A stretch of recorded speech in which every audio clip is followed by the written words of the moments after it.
What's up, guys? That got the pencil here, back for another edition of Fiction Fridays. So let's chat about the original Ben 10. Yo, the original Ben 10 is actually some fire, dog. So like, I love Teen Titans. That's definitely getting into Let's Chat. I even love Powerpuff Girls. That's definitely getting into Let's Chat.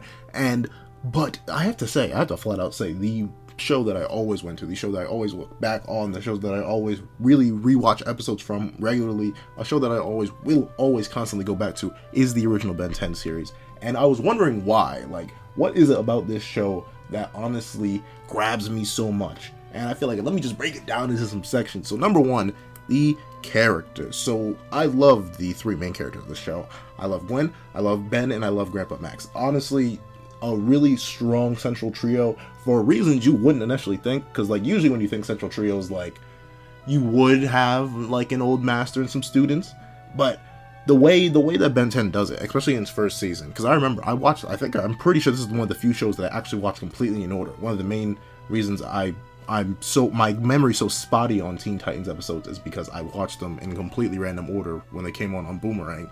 But I watched the original Ben 10 in order, and one of my favorite things about the main character dynamics is the fact that you have Ben, who's the one with the superpowers. You have Gwen, who initially doesn't have superpowers but grows to develop something like them. Then you have Grandpa Max, who just is completely human but has this experience and knowledge, information that you don't really know that comes from.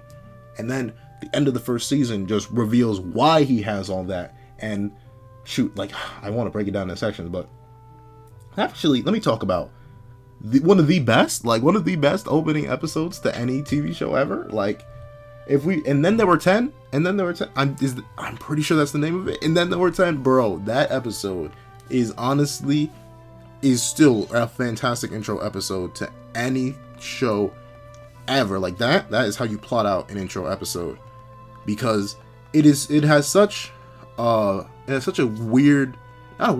solid structure, because it introduces you to the main characters one by one, introduces you to Ben, then introduces you to Gwen, then introduces you to Grandpa Max, and then you have this slow progression throughout the entire episode of learning every single thing about the world we live in. Like, you realize, oh, well, actually, no, I think the episode even opens up. I need to rewatch the episode again. But the episode opens up with the initial skirmish and the Omnitrix getting sent down to Earth, and then that instantly grabs your attention, just like, what the heck is going on? But then you cut to Ben, and then you have this whole scene where you figure out Ben as a character, and you have all these nice interactions between him and his family, being Gwen and Grandpa Max, and you just follow the entire episode, Ben being bored, like, oh, this is gonna be the most boring summer road trip ever. And then we get to the woods, and then you just have this scene where Ben sees something crash down, and he goes all the way over there, he follows it, and then he finds the Omnitrix. And one of the greatest things I liked about the original Omnitrix that I feel like a lot of the later series tend to lack on is how sentient the Omnitrix was. Not even sentient, like how latched on it was to Ben. Because literally in the first scene you see it, it's in the intro of every episode. The Omnitrix literally lunges towards Ben, captures on his wrist, and it's just a part of him.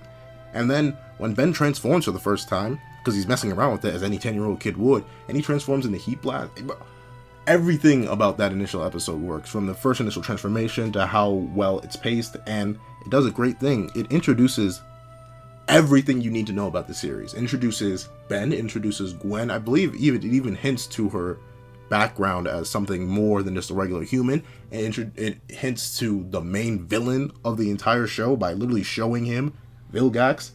Then you literally have so many different parts that all just bend together, and you know that, yes, this is going to be your summer road trip kind of thing, but this is also going to be this, like, multifaceted, multi-part story. And it's such a solid, good intro episode that introduces us to memorable characters. Like, a lot of people say original Ben is annoying, and I understand why, but it makes perfect sense. He is the exact description of what would happen if a bored 10-year-old got superpowers. Not even just any superpowers, 10 different superpowers. 10 different aliens he could transform into on a whim. I would definitely do some things if like, one of my favorite things is that it just seems so realistic of how Ben reacts to everything. Like, he freaks out the first time he transformed. Like, he turns into Heat Blast, just like, what the heck is going on? I'm on fire! Oh no, I'm on fire! That is amazing. I just love everything about that initial scene. of his first transformation. I love when Gwen stumbles across him and then not instantly, but recognizes him off of just a few words, even though he looks completely different. And Grandpa Max recognizes, like, I think the line goes, not a monster, an alien. And then just in that moment, I remember as a kid, my mind was blown. I'm just like, wait, how, Grandpa? Like, how you know that? Like, but it's not touched on. And then you just build out throughout the entire season of just growing more attached to these characters because they're all different personalities, different antics. And I love how, like, they made Gwen the more mature one, but she's still also 10 years old, because she still has those moments of, like, nonsensical stuff or things where she's childish, and it works out because it works out really well here, and I don't get annoyed by it because we have that balancer in Grandpa Max. If Grandpa Max wasn't there, this show would be a lot more annoying. But that is honestly what it, like, the three protagonists, really solid, all fantastic. Definitely great way to introduce and hold a show for so long. There's a reason it went on for what, 4 or 5 seasons. Like, it was a solid structure, and another part of that solid structure that worked so well was the fact that one by one you got drip fed new aliens. It was just drip fed more and more information about not just the Omnitrix, not just Ben, not just the characters, but the world itself. Like, y'all know I love lore. It's just one of my favorite things to learn about in a story. And even in the original series, Ben 10 had such a massive, like an impressive, massive world. And by making the aliens inside the Omnitrixes not just natural things that the Omnitrix made up on itself, like any superpowers or anything like that, by making it each individual races of aliens. And you literally had that setup all the way in the first episode, that, you know, there are more aliens out there. There are other species of Ben. And then you have those times when Petrosapiens show up. I forget his name, but when the other Petrosapien shows up and helps Ben learn his forms better, you have those little moments where the world just keeps feeding you stuff like, oh yeah, this is still here, this is still here, this is still here. It's really solid. And one of the greatest things that the show has is its villains. Like, this show is full of memorable villains. You got Enoch, you got Kevin, you got Vilgax especially, because he works as such an intimidating antagonist because you just weren't ready for it. Like, you see this you see this like small 10-year-old boy who just got these superpowers, and then you see this man, this octopus creature that has a massive army that just rolls up, tons of robots, instantly comes back and just like, I want the Omnitrix. And it blew my mind. Like, when Vilgax came back and Max had history with him, I was just like, bro, the story's fantastic. And then I like the way that the show, a good thing that I really like about the show is that it answers almost every single question you have. Like, what would happen if Ben got sick and he transformed? What would happen if someone else got the Omnitrix? What would happen if said power interacted with said power? What would happen? Everything mixes so well with this show. It's really impressive on how you were able to do so many things with a set of, admittedly not necessarily limited, but 10 aliens. Think about it. You have I can't say Cannonball because he's not part of the original 10, but Heat Blast, Ripjaws, Gray Matter, Four Arms, all these like rather simple powers. One's smart and small, one's big and strong, one can shoot fire, one lives underwater. Like, you have these really simple powers, such one moves super fast in the case of Accelerate. You have all these simple powers, but the way the show works with it in these ways that you just initially wouldn't think the show would work with it, and how they interact with not just the big bad villains, like you have your Vilgaxes, you have the Forever Knights, the leader of the Forever Knights, you have those, but then you have your smaller villains, you have your Animos, you have your Rojos, you have those good, memorable characters, you have Charmcaster, so many of these interesting characters that all know about the Omnitrix, because unlike Ben and unlike Gwen, they're introduced into this world. And another thing that really is solid about this world's world building is the fact that it rarely ever exposition dumps you. It'll just feed you something about the world, and you just have to remember that. Like, the people roll up and be like, oh, that's the Omnitrix. Like, I'm pretty sure, does Max ever even tell Ben what it is? I don't think Max knows what it is either. He never specifically tells Ben that's the Omnitrix. It's just called that by one of the villains, and then it's henceforth known as the Omnitrix. Max acknowledges that no, these are not monsters, they're aliens, and henceforth they're known as aliens. There are different little pockets of information that are constantly just being put on you, like The world has forever nights. What are those? The world is full of alien technology. What is the alien technology? Other races, bounty hunters, all the world is just so well developed. And the way the villains play off one another, especially in that big final climactic team up where you have all the villains up against all the heroes, all three of them. It's really impressive how the world managed to set up that, and it made it feel completely organic. Like that's the thing that always impresses me. There's nothing, since the world established such a solid suspension of disbelief so early on in the first episode, it never ever breaks your suspension of disbelief, because you can always understand, yes, this is going to happen. Something like this crazy could be happening. It just grows and grows and grows and grows and grows, and it's really solid. And it leads up to, in my opinion, the best Cartoon Network movie, like, in general. Like Secret of the Omnitrix, it's fantastic. Like that movie is the build up to the fact that the Omnitrix is going to explode, the fact that we finally get to meet the creator of the Omnitrix, and you have that little misleading, we hunt him down to a bar and it's Myax, it's not actually Azimuth, and you just keep going and going and going and going and going, and then you get to Azimuth himself. And Azimuth is honestly, I like this incarnation of Azimuth a lot more than the later incarnations.